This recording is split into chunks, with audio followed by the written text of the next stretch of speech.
Les yeux de Bitch de Teddy Gérard. Des écouteurs sans fil dans les oreilles, elle est tranquillement assise sur un banc public. Elle est toute frêle, jeune, blonde, les cheveux mi-longs. Un visage doux, des lèvres bien dessinées, des sourcils épilés. Ses yeux verts émeraude regardent droit devant. Elle sourit. Un jean bleu, des baskets assorties. Son petit haut vert pomme moule une poitrine relativement généreuse. Sa canne blanche, pliée, est posée à sa droite.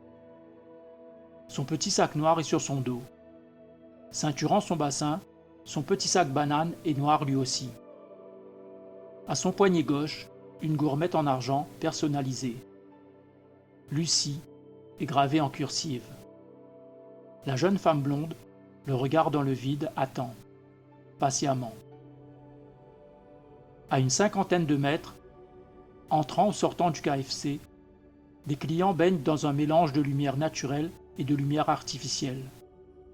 Plus loin, dans le clair-obscur, quelques rares personnes se promènent encore dans les allées du parc, profitant du temps clément de cette fin de journée.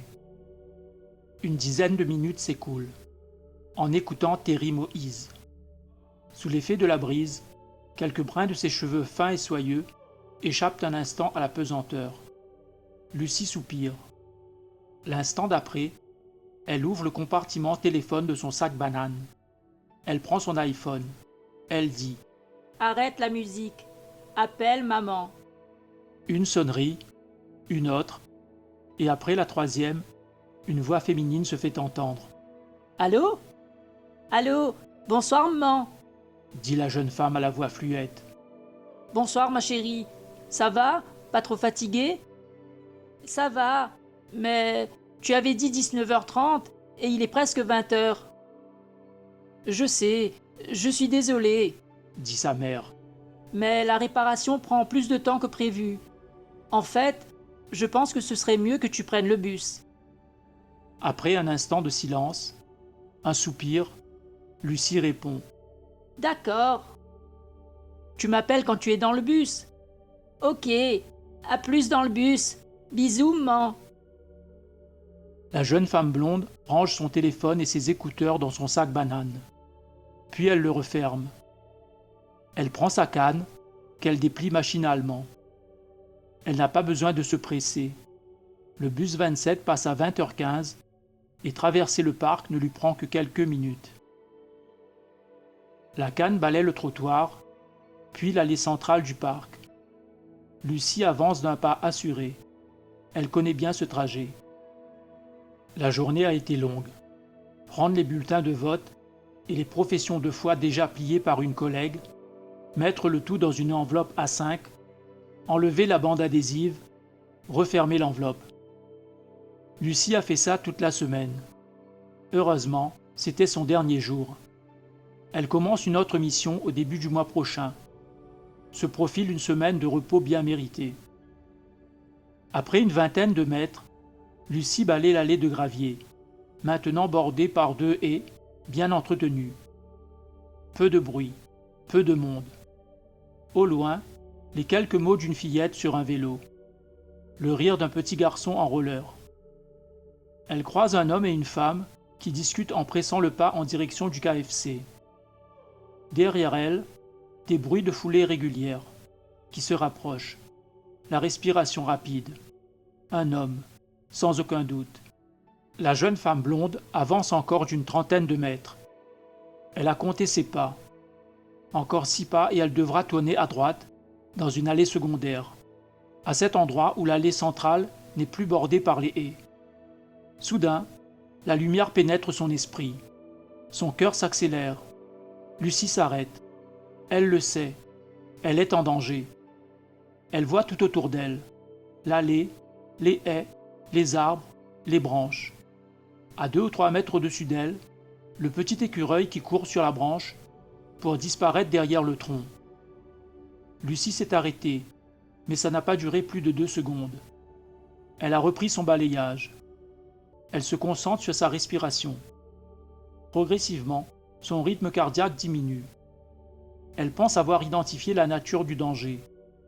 Derrière elle, dans l'allée centrale, 3 jeunes hommes s'approchent rapidement. Elle les voit distinctement. Un grand, costaud, un petit et un basané. « Putain les mecs, regardez, elle a une canne !» dit l'homme basané. La réponse du plus âgé, le plus grand, est un rire cynique.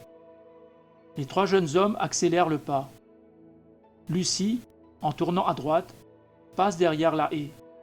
Elle disparaît ainsi de leur champ de vision. Lucie est accroupie. Elle plie sa canne et la range promptement dans son petit sac à dos noir. Tout en restant baissée, elle court dans l'herbe, longeant la haie, faisant le trajet en sens inverse. Elle entend clairement les 3 paires de baskets faire crisser le gravier. Ils sont très proches. Elle s'arrête et respire en silence, par le nez. Ils sont là, juste derrière la haie. Ils s'éloignent. Sans bruit, Lucie se met à courir. Il faut qu'elle fasse vite, car dans quelques secondes, ils vont arriver à l'embranchement et tourner à droite. Et elle sera de nouveau dans leur champ de vision. Là, dans la haie, il y a un passage. Étroit, mais suffisant. Accroupie, Lucie passe la tête de l'autre côté. Elle les voit, juste au moment où les 3 hommes tournent à droite.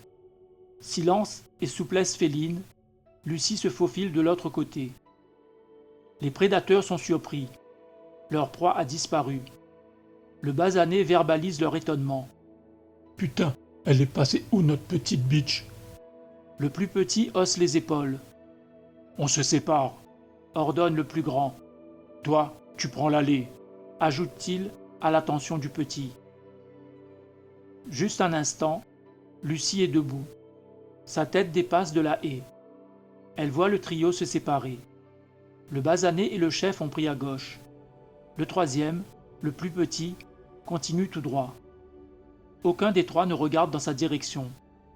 Elle attend quelques secondes, puis elle se baisse et repasse de l'autre côté de la haie.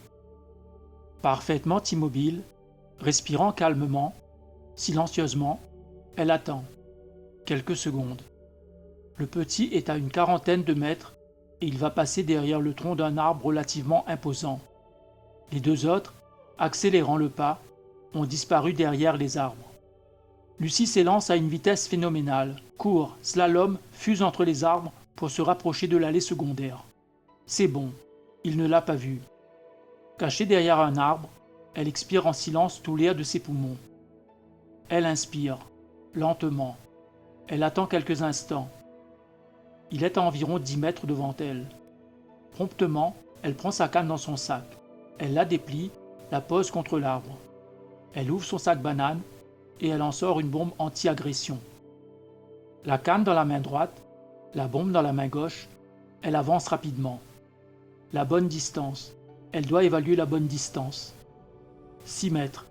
Elle avance, maintenant en respirant fort et en faisant craquer ostensiblement les feuilles sous ses pieds, tout en scrutant le moment où il va comprendre. Comprendre qu'elle est là et s'apprêter à se retourner. Maintenant, la main gauche derrière la cuisse, la droite donne à la canne le mouvement de balayage. 4 mètres. La voix fluette de Lucie rompt soudain le silence. « Il y a quelqu'un ?» ?»« Oui, » répond le petit en se retournant. « s'il vous plaît, aidez-moi. Je suis aveugle et je ne me sens pas bien. » 3 mètres. Tout en avançant vers la jeune femme blonde, le petit porte le pouce et l'index de la main droite à sa bouche. Il siffle.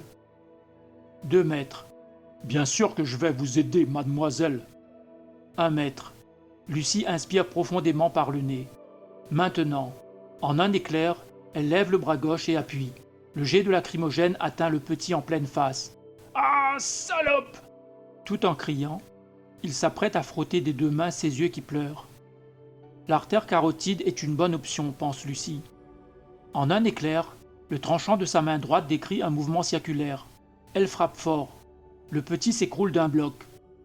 Le fait d'être concentré sur les mouvements de son adversaire ne l'avait aucunement empêché de les voir progresser à travers les arbres. Qu'est-ce que les 2 autres ont vu de la scène? Pas grand-chose, vu la distance, le peu de lumière et les arbres. En tout cas, ils ont entendu le sifflement de leur acolyte. Ils arrivent en courant. Le basané est le plus proche. Lucie estime que, même en étant rapide, il lui faut une dizaine de secondes pour être sur elle. Un peu plus pour le plus grand. Le petit a son compte. Elle se concentre maintenant sur les mouvements des deux autres. Distance, vitesse, trajectoire probable. À l'aide! À l'aide! Tout en poussant ses cris, volontairement étouffés, Lucie remet sa bombe dans son sac banane. Elle le referme, puis elle plie et range sa canne. Le basané court toujours vers elle. Il est à 10 mètres. Lucie met les bras en avant, légèrement penchés vers le bas, les doigts joints, et elle avance. Lui, il entrevoit à travers les arbres le petit au sol. Surpris, inquiet, il ralentit. Il regarde à droite, puis à gauche, cherchant qui a bien pu le mettre KO. « S'il vous plaît, Supplie Lucie. quelqu'un vient de m'agresser et j'ai perdu ma canne. S'il vous plaît, aidez-moi. » 7 mètres. Le basané marche vers elle, toujours méfiant. 5 mètres. Le mouvement de sa main droite, qui passe dans son dos, au niveau de la ceinture, ne laisse aucun doute dans l'esprit de Lucie. Il prend son arme. Maintenant, le temps que son adversaire cligne des yeux, dans une accélération fulgurante, Lucie fond sur lui et lui assène un violent coup de poing au niveau du plexus solaire. Le jeune homme s'effondre pendant qu'elle se saisit de son pistolet. Immédiatement, elle braque le dernier assaillant avec l'arme tenue à l'horizontale. Le chef s'arrête net. Il tient dans sa main droite un couteau militaire. Il y a trop peu de lumière pour que le commun des mortels puisse lire la surprise, l'incompréhension que reflètent ses yeux noirs. Mais la vision de Lucie ne passe pas par ses yeux. « Putain, t'es qui, bordel ?» Je suis celle qui tient le flingue, connard. Répond Lucie de sa voix fluette, en tenant toujours le pistolet à l'horizontale. Le canon de l'arme fait 2 ou 3 mouvements de haut en bas. Lucie lui signifie ainsi que lâcher immédiatement son couteau, ce serait faire preuve d'intelligence. Il hésite. N'y pense même pas, Zach. Même sans ce flingue, je pourrais facilement te tuer, avant même que tu ne finisses d'expirer l'air qu'il y a dans tes poumons. Avec dans les yeux un mélange de colère et de frustration, il jette le couteau à droite, à bonne distance. « Et comment tu connais mon nom ?» demande l'homme à la carrure impressionnante. Inutile de fatiguer tes neurones. Répond la jeune femme frêle. Contente-toi d'obéir. Tourne-toi et avance. Il obéit. Elle le suit en baissant le pistolet. « Tu les as tués, c'est bien ça? Tu n'es pas... » Tais-toi, dit Lucie. tais-toi et écoute, attentivement. Ta vie en dépend. Ils sont juste assommés. Et quand ils vont se réveiller, tu vas leur transmettre mon message. C'est simple. Si l'un de vous trois parle à qui que ce soit de ce qui s'est passé ce soir, je vous retrouve et je vous tue. Tous les trois. Tous les trois. Tu imprimes? Une fois que tu leur auras transmis le message, vous ne devrez plus jamais en parler, même pas entre vous. J'ai été assez clair, je pense. Zach sent un souffle puissant passer en un éclair à sa droite. Il se retourne. Personne. Il prend son portable dans sa poche. Il éclaire par terre. Le pistolet est là, dans l'herbe. Quelques étoiles commencent à scintiller dans le ciel. D'un mouvement régulier, la canne balaie les scories. Même si elle est de nouveau plongée dans le noir, Lucie avance vite. Le téléphone collé à l'oreille, elle arrive à la sortie ouest du parc. « Allô, maman ? Alors, tu es dans le bus ? » demande sa mère. « Non, là je sors du parc. » Répond Lucie. « Un petit imprévu. 3 imbéciles qui voulaient me proposer une partie de jambes en l'air. Les pauvres. » dit sa mère. « Il y a des morts ? » ?»« Non, Répond la jeune femme fluette, avant de sourire. j'ai retenu mes coups. Je suis contente. J'arrive plus facilement à maîtriser mes émotions. Tant mieux, Dit sa mère soulagée. parce que tu vois, j'en ai un peu marre des déménagements. Et la voiture alors ? Demande Lucie. Ça y est, c'est réparé. Et ce soir, qu'est-ce qu'on mange ? Demande la jeune femme blonde. Italien ? Chinois ? Propose sa mère. Chinois. répond Lucie. Ok, Dit sa mère. je t'appelle une fois sur place pour te dire ce qu'il y a. Bisous, maman. Bisous, ma chérie.